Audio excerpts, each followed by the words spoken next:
Hello, kids! Today, we're going to hear about a day called Good Friday. Wait, why is it called good if something sad happened? Well, even though Jesus died on this day, it was good because he did it out of love for you and me. He gave his life to save us from sin, and that's the greatest gift of all. Let's go back in time and see what happened.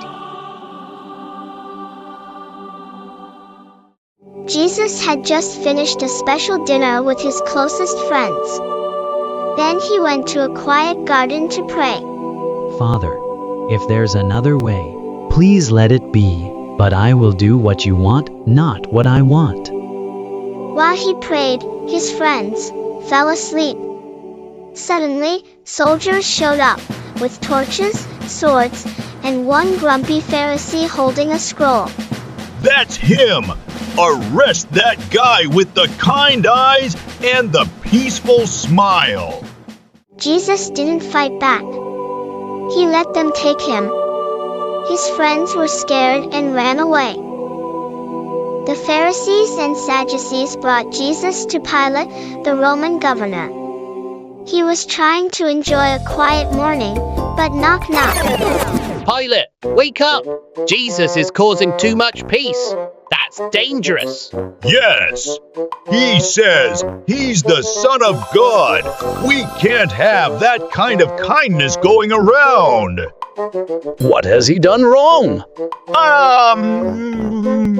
He healed people, taught love, fed the hungry.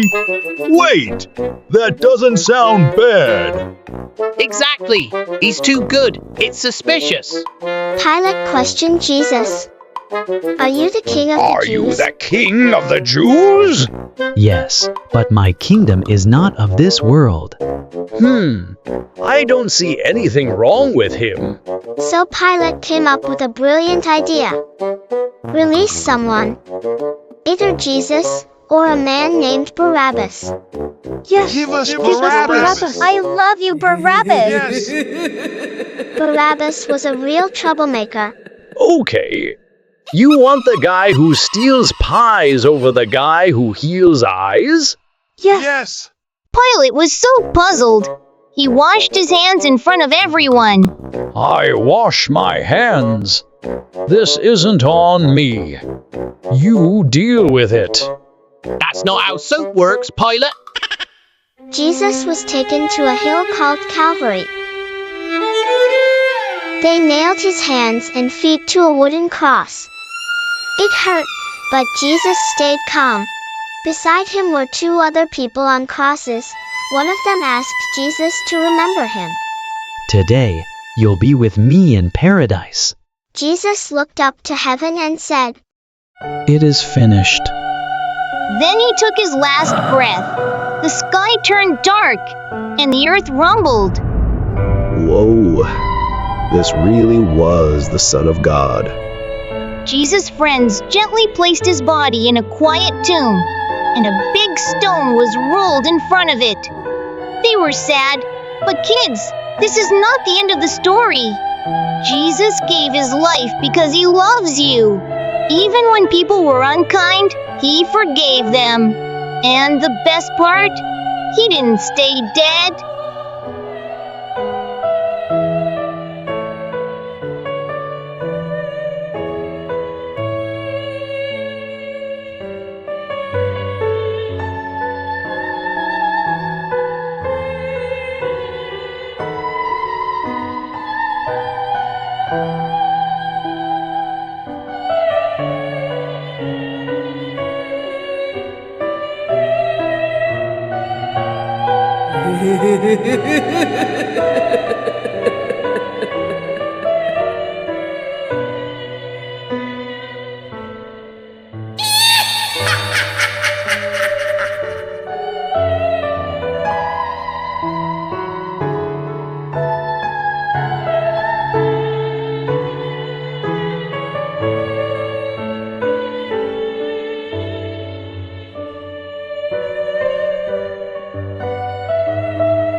Next time, we'll hear how Jesus came back to life and changed the world forever. Now, kids, here's your mission this week. Show love like Jesus, forgive someone. And remember, you are never alone. Don't forget to like, subscribe, and share this story with someone who needs to hear God's love. See you next time. Bye.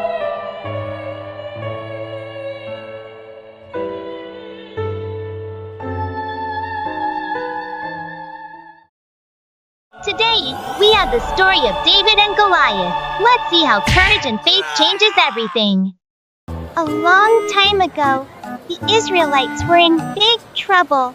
Across the valley, the Philistines had a giant warrior named Goliath. Goliath was huge, over 9 feet tall.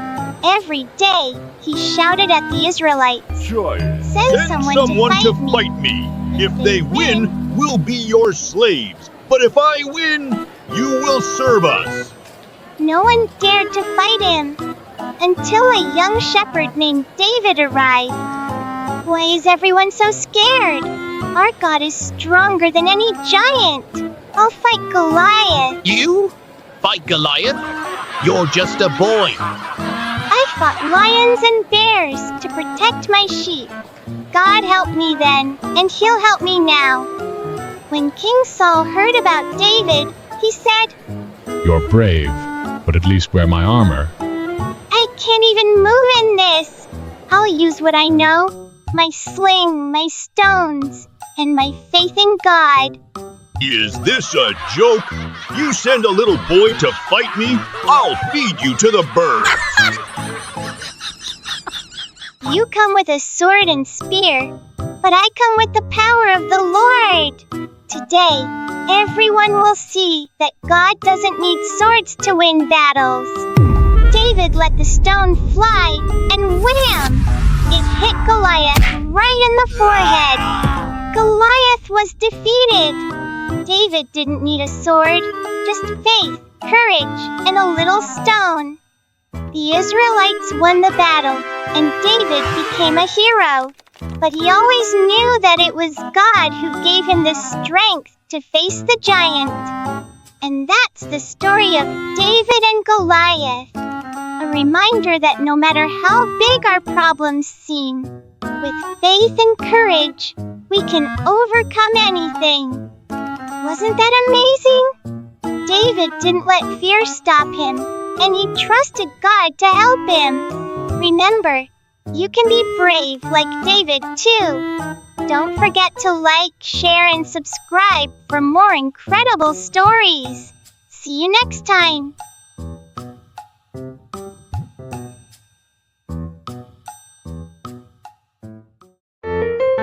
Hi, kids! Have you ever tried to run away from something you didn't want to do? Well, today, we're going to hear about a man named Jonah who tried to run away from God's big plan. Let's dive in. Jonah was a prophet, someone who gave messages from God. One day, God told Jonah, Go to the city of Nineveh and tell them to stop doing bad things. Nineveh? But they're mean and scary. No way, I'm not going there. Instead of obeying, Jonah ran the other way. He got on a ship heading far, far away from Nineveh. But can you hide from God? Nope. While Jonah was on the ship, God sent a huge storm. The waves crashed, the wind roared, and the sailors were terrified. Throw the cargo overboard. Maybe it'll help. No. Pray to your gods. But nothing worked. Finally, Jonah said, It's my fault. I disobeyed God. Throw me into the sea, and the storm will stop. The sailors tossed Jonah into the waves. And just like that, the storm stopped.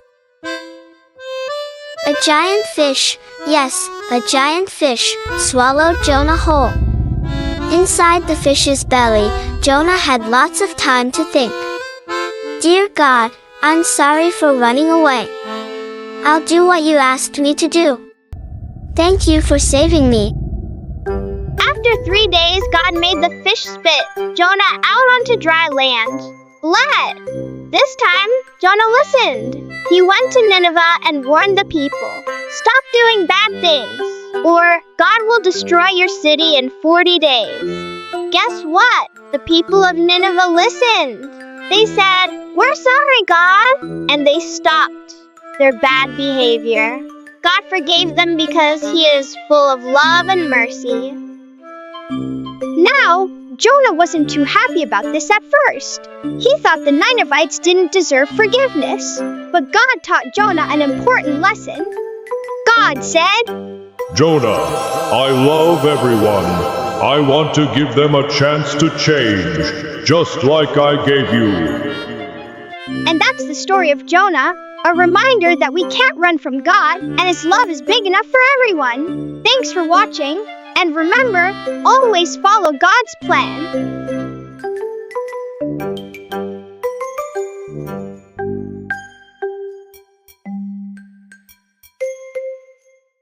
Hi kids! Welcome back to Bible Adventures, where we bring God's amazing stories to life just for you. Have you ever faced something so hard that you didn't know what to do? Well, today we're going to hear about how God helped Moses and his people in a big way when they were in big trouble. Our story begins a long time ago. God had just freed the Israelites from being slaves in Egypt. Moses was their leader, and they were on their way to a new home, the land God had promised them. But oh no! Pharaoh, the king of Egypt, changed his mind. He sent his army of chariots to chase them. Soon, the Israelites found themselves trapped. In front of them was the huge Red Sea, and behind them, Pharaoh's army was getting closer and closer. They were so scared. "Moses, what are we going to do?" they cried. Moses stayed calm and told the people, "Don't be afraid. Stand still and watch what God will do to save us today." Then Moses prayed to God, and guess what? God spoke to Moses and told him exactly what to do. Raise your staff, Moses, and stretch out your hand over the sea. I will make a dry path through the water for my people to walk on. Moses did just as God said. He raised his staff over the water. Suddenly, the waters of the Red Sea parted, forming two tall walls of water with dry ground in between. It was a miracle. God made a way where there seemed to be no way. All the Israelites walked safely across the sea to the other side. But Pharaoh's army wasn't done yet. They followed the Israelites into the sea. But as soon as the Israelites were safe, God told Moses to stretch out his hand again. The walls of water came crashing down, and Pharaoh's army was washed away. Wow, kids! Isn't that amazing? When the Israelites thought there was no way out, God showed them that He's always in control. The lesson for us today is this: when you're in hard times, just like the Israelites, you can trust God to make a way. He's with you every step of the way. If you like this story, don't forget to hit the thumbs up button, subscribe to our channel, and share this video with your friends. Let's spread God's amazing stories together. And remember, God can part the Red Seas in your life too. See you next time on Bible Adventures. Bye!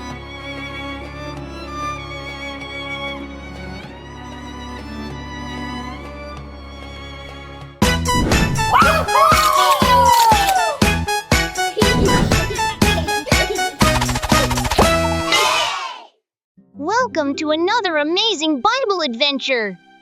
Today, we're talking about a super cool story where Jesus did something absolutely awesome. Are you ready? Let's go! One day, Jesus was teaching a huge crowd of people by a lake. I mean, imagine the biggest birthday party ever. But there was a tiny problem. Everyone was getting really hungry. The disciples came to Jesus and said, "What are we going to do? There are no food trucks, and we don't have enough money to feed all these people." Even if we had a ton of money, it wouldn't be enough to buy food for all these people. Then Andrew, one of Jesus' disciples, spoke up. He said, "Hey, there's this boy here. He has 5 little loaves of bread and 2 fish, but that's definitely not enough for thousands of people." But Jesus didn't look worried. Nope. He just said, "Tell everyone to sit down." So, everyone sat down. Jesus took the bread and fish, looked up to heaven, and thanked God. Then, something amazing happened. The bread and fish started multiplying. It just kept coming and coming, like magic popcorn popping in a machine. The disciples handed out food to everyone, and guess what? Everybody ate until they were full. And when everyone was done, Jesus told the disciples to gather the leftovers. They picked up 12 baskets full. The crowd couldn't believe it. They said, "This must be the prophet God promised to send." But Jesus didn't stay to hear the cheering. He wanted everyone to know this wasn't about him showing off. It was about God's love and power to provide for his people. So what did we learn, kids? Jesus can do amazing things, and he cares about you too. No matter how small what you have seems, God can use it in big ways. Don't forget to like, share, and subscribe for more Bible stories. Thanks for watching, and see you next time for another Bible adventure. Bye! Hello, kids! Have you ever seen a rainbow in the sky? Did you know that it's a special sign from God? Today, I'm going to tell you the incredible story of Noah's Ark. Let's begin! It was a calm and sunny day when Noah, a kind old man, was tending to his garden. Suddenly, God spoke to him. "Noah, the world is filled with wickedness.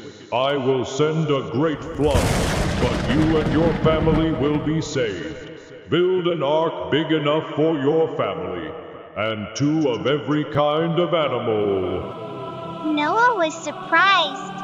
A flood? An ark? But Lord, I have never built a boat before. "Trust me, Noah." Noah nodded. He trusted God and got to work. His sons, Shem, Ham, and Japheth, helped him. But the people around them just laughed. Ha-ha! Look at Noah building a boat in the middle of dry land. But Noah didn't stop. He kept building and warned the people. God told me to do this. You can turn from your wickedness and be saved. But they didn't listen. Then something amazing happened. Animals started arriving. Lions, elephants, rabbits, birds marching inside the ark. 2 by 2. Whoa! Look at all the animals! Even the tiny ants get a spot! I hope the lions don't eat the zebras. Noah and his family entered the ark. Then the sky darkened. A single raindrop fell, then another, and another, until a mighty storm began. The rain lasted 40 days and 40 nights. The ark floated safely as the water covered the earth. Inside, Noah and his family prayed. Lord, keep us safe. Finally, the rain stopped. The sun shone again, and the ark came to rest on a mountain. But Noah needed to check if the land was dry. He released a raven, but it didn't return. Then, he sent out a dove, but it came back with nothing. After 7 more days, he sent the dove again, and this time, it returned with an olive leaf. Land! Praise God! Noah and his family stepped out of the ark. The animals ran free, happy to be on dry land again. Then, something beautiful appeared in the sky, a bright, colorful rainbow. This is my promise. Never again will I flood the whole earth. The rainbow is a sign of my covenant with you. Wow! A rainbow is God's promise? That's amazing! God always keeps his promises. So, kids, what can we learn from this story? Noah trusted and obeyed God, even when others laughed at him. And God kept his promise. Just like Noah, we should always trust in God, even when things seem difficult. God will always guide and protect us. Next time you see a rainbow, remember it's a sign of God's promise. What an amazing God we serve.